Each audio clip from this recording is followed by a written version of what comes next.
अनुपमा से।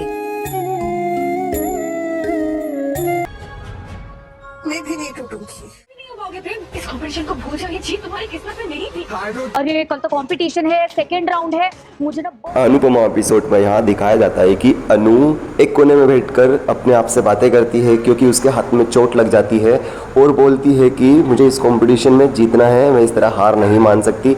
आगे दिखाया जाता है कि राही प्रेम का टेम्परेचर देखती है और बोलती है कि तुम्हें 104 टेम्परेचर बुखार है, यहाँ पर तुम कंपटीशन आगे मत करो, तुम्हारे लिए कंपटीशन नहीं बना है, तुम हार जाओगे, प्लीज़ इस कंपटीशन को यहीं पर क्विट कर दो। लेकिन इसके बाद में प्रेम नींद से जाग जाता है और देखता है कि ये एक बुरा सपना है। उसके बाद में खुद से बातें करता है कि मैं इस तरह से हार नहीं मान सकता, मुझे इस कंपटीशन में जीतना है, अनुपमा को हराना है। कहीं ना कहीं उसका मकसद है कि अनुपमा को हराने के बाद में ही उसकी एक असली जीत होगी। इसके बाद में बाकी अनुपमा के घर जाती है और अनुपमा के हाथ से पेपर छीन लेती है। उस पेपर में देखती है कि इसमें घर का एक प्रोजेक्ट है और इसके बाद में बाकी पूरी फैमिली को बोलती है कि अनुपमा सिर्फ अपने सपनों के बारे में सोच रही है। अगर इस कंपटीशन में ये अनुपमा जीत जाती है तो उस पैसों से अपना घर बना लेगी, लेकिन हमें उसका पैसा नहीं मिलेगा। तो इसीलिए यहाँ पर बाकी बोलती है कि मेरी बेटी ईशू को भी इस पैसों का हिस्सा मिलना चाहिए, नहीं तो मैं इस कंपटीशन में ईशू को आगे नहीं खेलने दूंगी,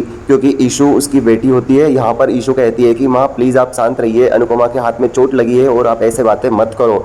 ये देखकर बाकी कहती है कि अभी अनुपमा के हाथ में चोट लग गई है, अगर कंपटीशन में अनुपमा हार जाती है तो हमें पैसे नहीं मिलेंगे, इससे अच्छा होगा कि तुम लोग इस कंपटीशन को आगे मत करो यहीं। फिर दिग्विजय बोलता है कि तुम कितनी ज़्यादा सेल्फिश हो, सिर्फ अपने पैसों के बारे में सोच रही हो। यहाँ पर अनुपमा को चोट लगी है और इतना सेल्फिश तुम कैसे हो सकती हो, बाकी को दिग्विजय बोलता है।